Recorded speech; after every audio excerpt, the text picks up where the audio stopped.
Et c'est parti pour Enjeu Patrimoine, un enjeu patrimoine où nous allons nous intéresser à la flat tax, également connue sous le nom de prélèvement forfaitaire unique, aux alentours de 30%. On va vous détailler le calcul dans un instant. Une flat tax qui a été dans le viseur d'un certain nombre de candidats à la présidentielle française.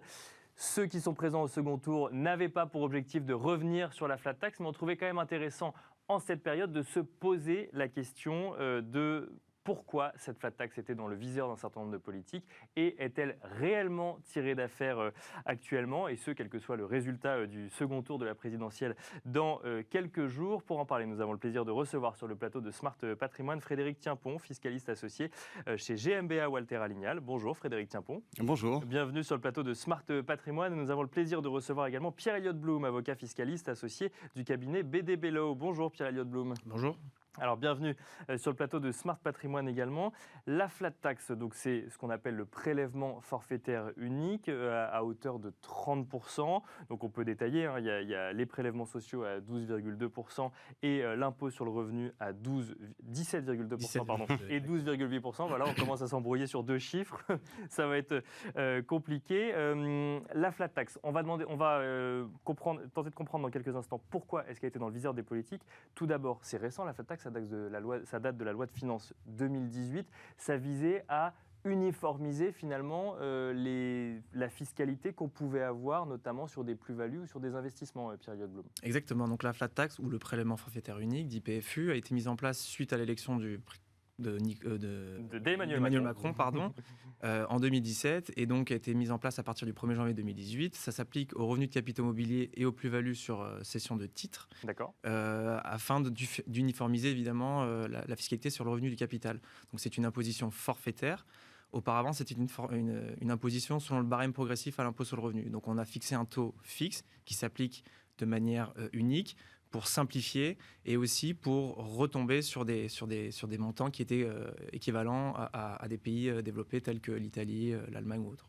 Avec pour objectif de faciliter l'investissement, notamment dans les entreprises ou autres, parce que pour éviter que plus on investissait dans les entreprises, plus on soit taxé. Là, l'idée, c'était de faciliter l'investissement dans les entreprises, pour le coup. Il y avait plusieurs objectifs. Le premier, c'était évidemment de faciliter la compréhension de l'imposition, et deuxièmement, d'inciter les personnes qui pourraient être amenées à investir dans des entreprises, dans l'économie, pour créer une sorte de ruissellement qui aurait pu bénéficier à tout à chacun.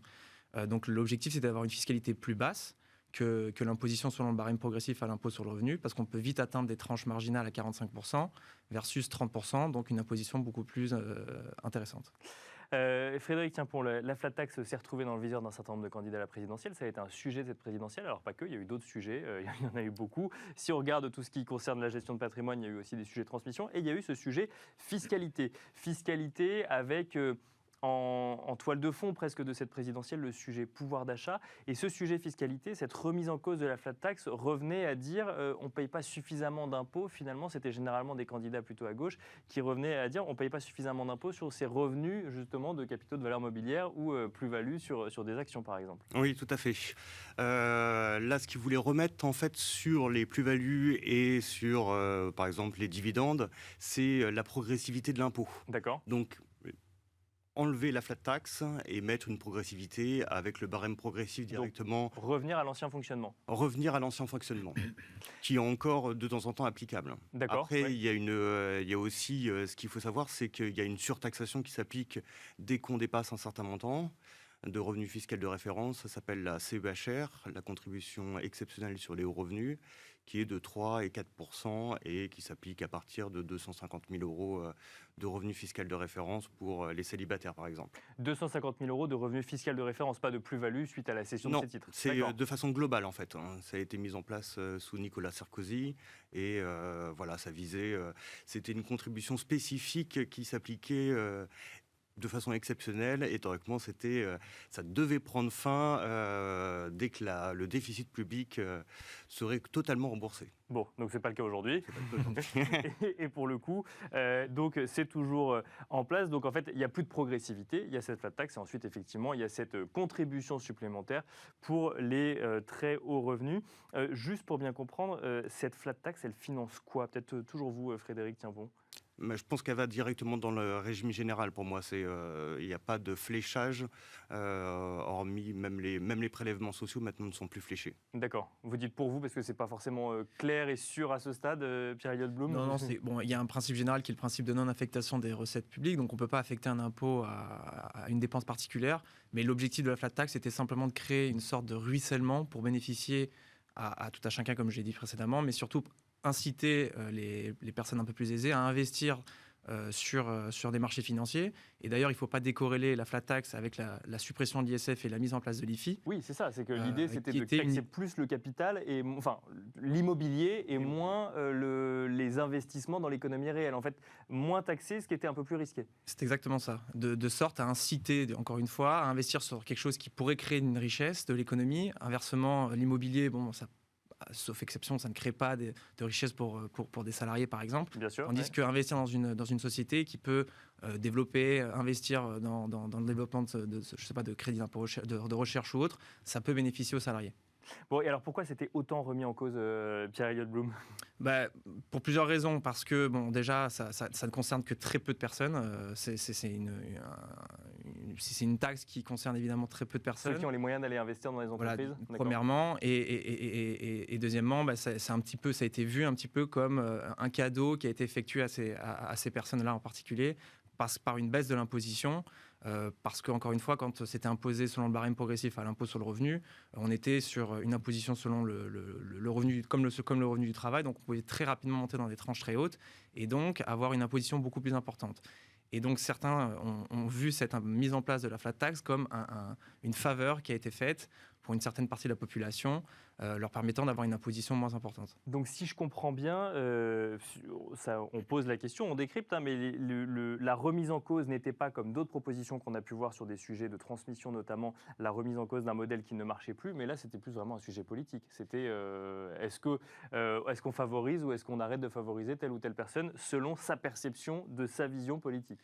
Aussi, mais c'était surtout par rapport à l'objectif initialement recherché.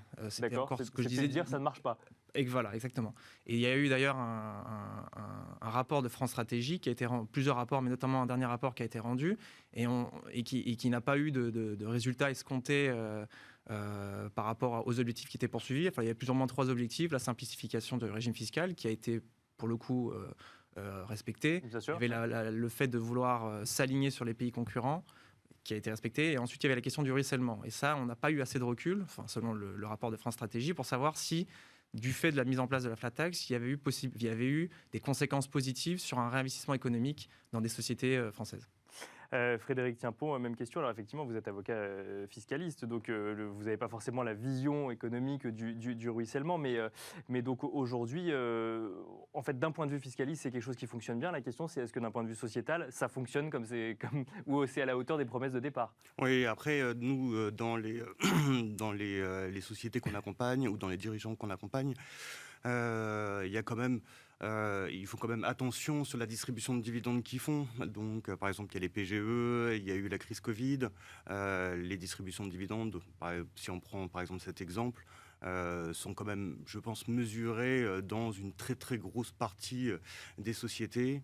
Et donc après, voilà, la principale préoccupation, je pense, des dirigeants, c'est leurs salariés et l'accompagnement. Donc, Ce que vous dites, c'est qu'on est moins avec effectivement la pandémie ou l'actualité ou l'incertitude dans lesquelles se trouvent les entreprises, on est moins sur des dividendes versés à des montants astronomiques. Et donc comme on est dans un peu plus de raison, finalement, la flat tax prend tout son sens.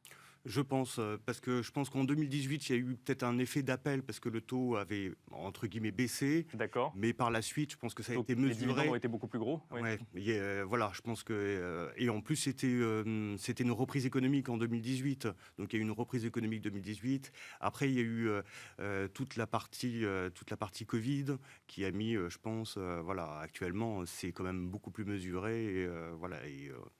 Et on fait attention. On fait attention. Pierre-Elliott Blum, est-ce que la flat tax est tirée d'affaire aujourd'hui, sachant que nous avons au second tour de l'élection présidentielle 2 formations politiques qui ne remettaient pas en cause cette flat tax pour le moment. Alors après, évidemment, il y a des législatives, puis après, il y a des programmes et une vie économique qui fait qu'on peut être amené à revoir certaines positions. Mais aujourd'hui, est-ce qu'on peut se dire que la flat tax est globalement tirée d'affaire? Bon, c'est très difficile de voir dans une boule de cristal et d'anticiper une éventuelle élection, enfin les élections législatives et une éventuelle cohabitation. Donc là-dessus, on ne pourra pas se positionner. En revanche, ce qui est certain, c'est qu'aucun des deux candidats ne veulent supprimer la flat tax, à l'exception de Marine Le Pen qui veut juste un petit peu modifier la flat tax en mettant un montant plafond, au-delà duquel on basculerait sur le barème progressif à l'impôt sur le revenu.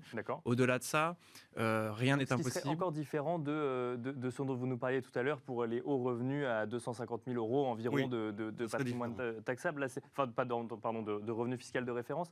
Là, l'idée, ce serait de mettre un plafond et ensuite on repasserait sur un barème progressif. Ce serait une imposition qui serait propre aux dividendes, aux intérêts, aux cessions d'actions par exemple, tandis que la CEHR, ça s'applique vraiment sur tous les revenus. C'est vraiment sur un revenu fiscal de référence comme ça a été évoqué précédemment. Donc c'est vraiment deux choses différentes.